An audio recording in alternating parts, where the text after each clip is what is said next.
The Cubs opened their series against Cleveland yesterday, a place that the Cubs are pretty familiar with when it comes to winning big games. But the Cubs fell short in their quest to come back against the Guardians last night. We're going to talk about that game and some questionable decisions by Craig Counsell, and if those decisions were the right ones. That and more on this edition of the Cubs Baseball Channel. Make sure to like and subscribe. Get in that comment section. Let us know how you feel about yesterday's game and if the Cubs can even the series tonight against the Guardians. But for now, here's your invitation to our show.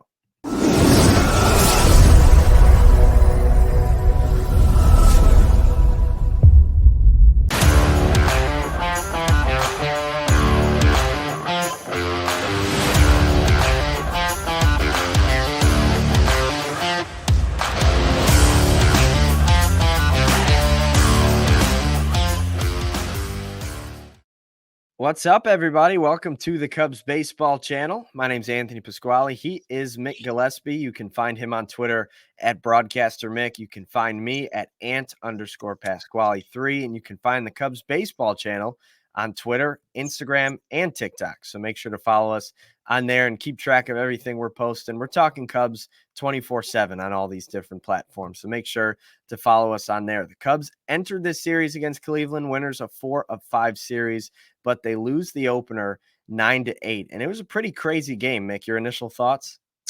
Well, I thought they really fought hard. I mean, I didn't have a problem with them losing the ball game. The umpiring behind the plate was questionable. You call strike 3 on one play, on strike 3, and they don't score 4 runs, and it's a different ball game, right? And I mean, that's the umpiring behind the plate is something that bothers me every single night. I'm ready for either a challenge or, like I've told you, robot umpiring. I've watched thousands of games, and that's not an exaggeration.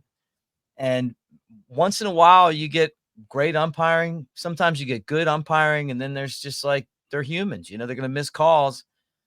You get strike 3 on that pitch Imanaga throws, and it's an entirely different night. But I thought that the Cubs fought hard. I think that there's stuff that Craig Counsell did that he probably looks back and goes, well, that didn't work out. But I don't have a problem losing a 9-8 game when you fight your butt off like this. I just don't.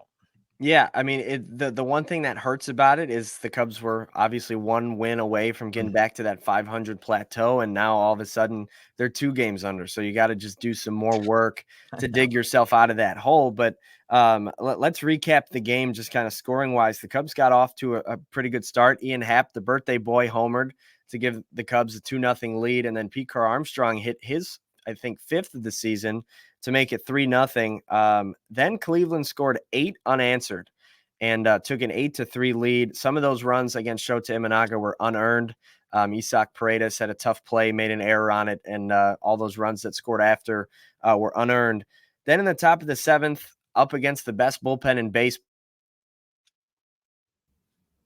and then facing the best bullpen in baseball when it kind of seemed like the Cubs were dead to rights, they put up 4 runs in the top of the 7th inning, score another one in the 8th to tie things up. And then in the bottom of the 8th, that is when Craig Counsell's decision-making comes into question. Obviously, Imanaga started. Nate Pearson came in for the 6th inning. Julian Merryweather pitched the 7th, and then Craig Counsell brought him in for the 8th inning, and then he gave up 3 hits in a row, one of them being an RBI single that gave Cleveland the eventual game-winning run. The reason it's such a curious decision is the Cubs were coming off 2 off days in 4 days. They had a fully rested bullpen, which included Jorge Lopez and Porter Hodge, who have been your 8th inning guys for about a month now and have pitched really well in that role. So do you have a problem with Craig Counsell putting Julian Merryweather in for the 8th, especially since he's coming off that injury and hadn't pitched more than 1 inning since April? Yeah, it didn't work, and you look in those games, you're worried about basically if you go in the extra innings, and then you get the lead, you still got to have somebody to close it.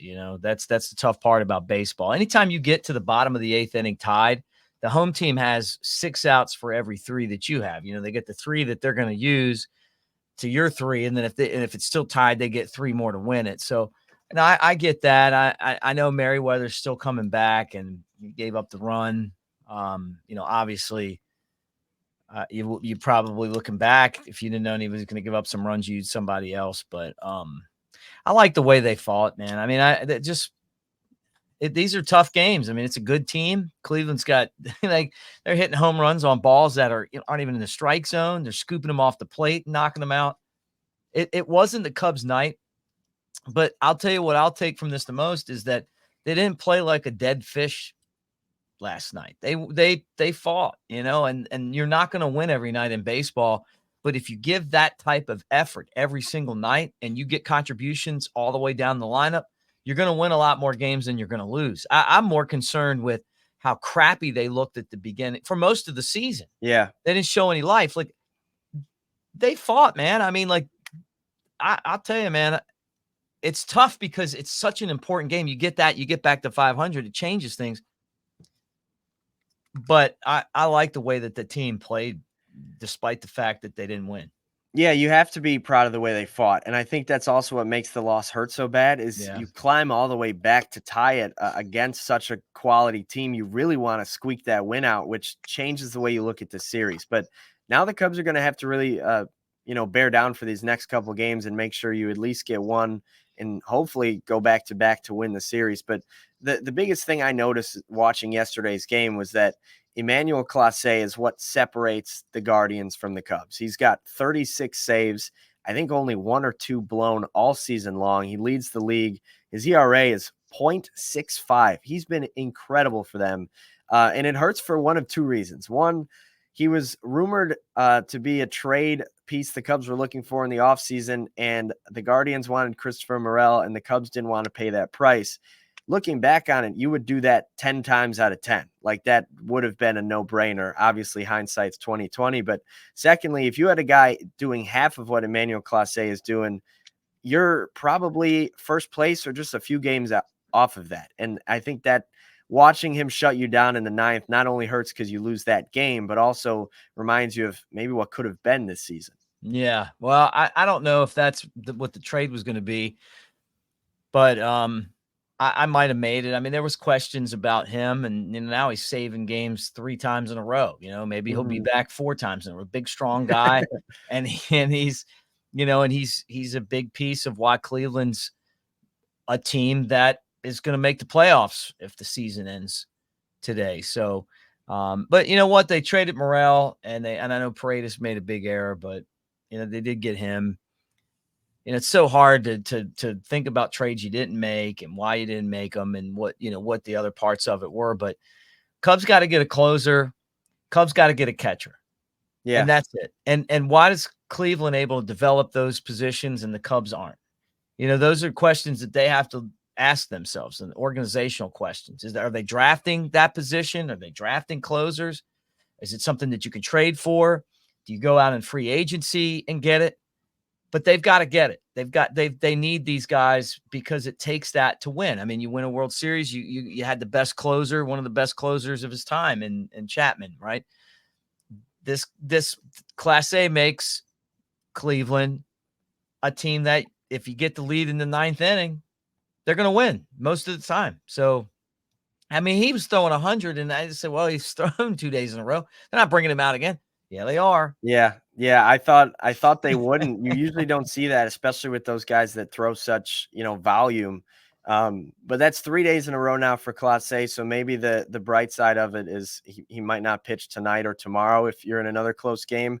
I remember when we played the Brewers back in Hader's heyday, I used to love when he pitched the first game of the series because I was like, oh, maybe we don't have to face him tomorrow or the next day, because that's just how good some of these closers are in the back end of the bullpen. But speaking of bullpens and the Cubs bullpen, obviously Neris and Hodge didn't pitch yesterday, but the Cubs skipped Kyle Hendricks in the rotation. You might have noticed he wasn't scheduled to pitch against the Guardians this week. He is currently available out of the bullpen. The Cubs took advantage of the off days that they had available, with one before the White Sox series and one after the White Sox series. So for this series in Cleveland, Kyle Hendricks is going to be available out of the bullpen. It's going to be Assad tonight and Jameson Taillon tomorrow. What are your thoughts on the professor potentially going back to the pen for a trip through the rotation? Glad we still have him, because I might have released him earlier in the season when he wasn't playing well. And the reason I say that is that Cade Horton, who you would have thought by now would be the one of the pitchers in the rotation, Cubs top prospect, pitching prospect. Yeah, he's out for the year, right? And then Ben Brown's out for the year. So those are two guys that you would expect that would have been able to contribute to this team.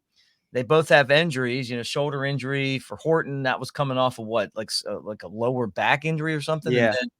And then a neck injury for Ben Brown, which worries me a little bit more. I mean, the neck is a really tough injury to come back from.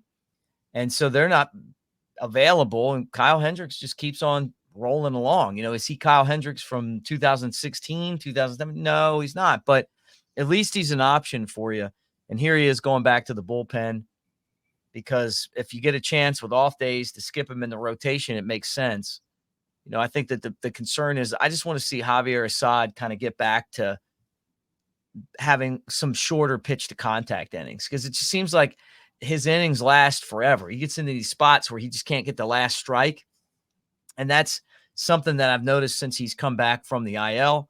But maybe today, maybe this is the time where he bounces back from that and solidifies his spot in the rotation. Yeah, or that's why you have Hendricks there, right? Like if Assad only gives you 3-4 innings, then you could go Kyle for the 5th, 6th, then you don't have to burn the rest of the bullpen. Maybe we'll see a little Assad Hendricks piggyback tonight. I feel like that's probably a pretty solid idea of what Counsell and the Cubs are thinking. But after dropping yesterday's game, they're now 2 games below 500, still trying to climb back to that 500 plateau. We were talking off the air, but when you're trying to get to 500, every win and every loss just carries so much weight, because it's like a 2-game jump every time you win or lose. I know. And the schedule is going to get easier. I mean, this is one of the tougher series that the Cubs have, but it's like you said, man, this is baseball. You can't get to 500 and then flirt with 500 and go 1 over and 1 back. You have to blow by 500. You got to get there and then go accelerate past it, because this wild card might take, 8 games over 500 to win it. It might take 7, but it's not like last year right now where, you're right at 500 and you're in, or you're close to being in. The teams that are ahead are definitely over 500. So for the Cubs to kind of get there, they're going to have to get past that mark and not look back. And right now it just feels like a glass ceiling, like they just get close and then boom, they fall back. So this was a tough one, but like I said, I don't reiterate it. I know you guys in the comments section, some of you are going to disagree with me, but I just don't think you win every night. I think you go out there and you give yourself a chance to win. You play the game the right way. You play hard. When I see a team that is down and they come back, they get screwed on a strike 3 that changes the entire game. And it was borderline, but it's a call you got to get. If you go, if you went to video, you would have called him out. And then instead of you'd being down a run, you're up, and then all of a sudden the pressure stays on them. Baseball's a pressure game. That one call changed everything. And this team, if they keep playing like this, I think they're going to do okay. I don't know if they're going to make the playoffs, but these are the type of losses where you just can't wait to get back and play another game the next day. Yeah, and as much as, every game hurts to lose when you're trying to get back to 500, you don't have to win every single game. Like that's an unreasonable expectation. But the fact is, they played about as tough as you can play, and it puts you in a good spot for the rest of the series. Now the Cubs are still in 3rd place. The Brewers lost yesterday, so the Cubs are still 9 back in the Central. They lost a half a game in the wild card standings, now 3.5 back of the, I believe it's currently the Braves who hold that last spot.